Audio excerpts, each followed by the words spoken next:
తిరుమలలో గణతంత్ర దినోత్సవ వేడుకలు ఘనంగా నిర్వహించారు. వేడుకల్లో టీటీడీ ఈవో శ్యామలరావు పాల్గొని ప్రసంగించారు. జాతీయ నాయకుల స్ఫూర్తితో సేవలందించాలని అన్నారు. టీటీడీ నిర్వహణలోని అన్ని ఆలయాలలో జీఎంగార్లు ప్రముఖ ఆగమశాస్త్ర నిపుణుల సలహాల మేరకు నిత్య కైంకర్యాలను ఆగమోక్తంగా నిర్వహిస్తున్నామని చెప్పారు. వైకుంఠ ఏకాదశి పర్వదినం సందర్భంగా జనవరి 10 నుంచి 19వ తేదీ వరకు 10 రోజుల పాటు వైకుంఠ ద్వారం తెరచి 7 లక్షల మంది భక్తులకు స్వామివారి దర్శన భాగ్యం కల్పించామన్నారు. ఫిబ్రవరి 4న తిరుమల శ్రీవారి ఆలయంలో రథసప్తమి పర్వదినాన్ని ఘనంగా నిర్వహించేందుకు విస్తృతంగా ఏర్పాట్లు చేస్తున్నామని వెల్లడించారు.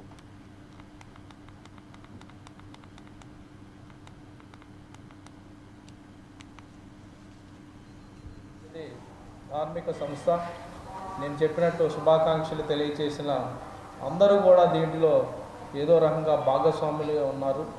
ఈ భాగస్వామ్యంతో మనందరం కూడా అనేక కార్యక్రమాలు చేపట్టి దిగ్విజయవంతంగా నిర్వహించడం జరిగింది. అందుకే మనందరం కూడా మన పరిధిలో బాధ్యతలు నిర్వర్తించినప్పుడే కార్యక్రమాలు విజయవంతంగా అవుతాయని ఈ సందర్భంగా తెలియజేస్తున్నాను.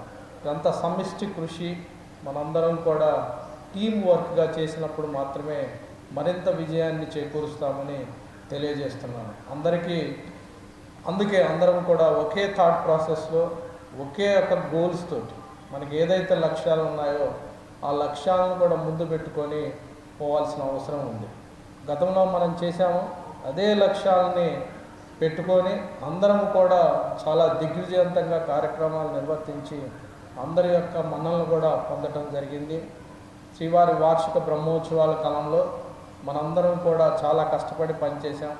అన్ని వైపులను కూడా భక్తుల నుంచి కానీ, అలానే ఉద్యోగుల నుంచి కానీ, విశ్రాంతి ఉద్యోగుల నుంచి కానీ, అలానే మనం కూడా ఎంతో సంతోషపడ్డాము. దీనందరికీ కూడా కారణం మనందరం కూడా కలిసి పని చేయటం వల్లే అని ఈ సందర్భంగా చెప్పడంలో చాలా గర్వపడుతున్నాను. టీటీడీ అనేది ధార్మిక సంస్థ. నేను చెప్పినట్టు శుభాకాంక్షలు తెలియజేసిన అందరూ కూడా దీంట్లో ఏదో రకంగా భాగస్వాములుగా ఉన్నారు.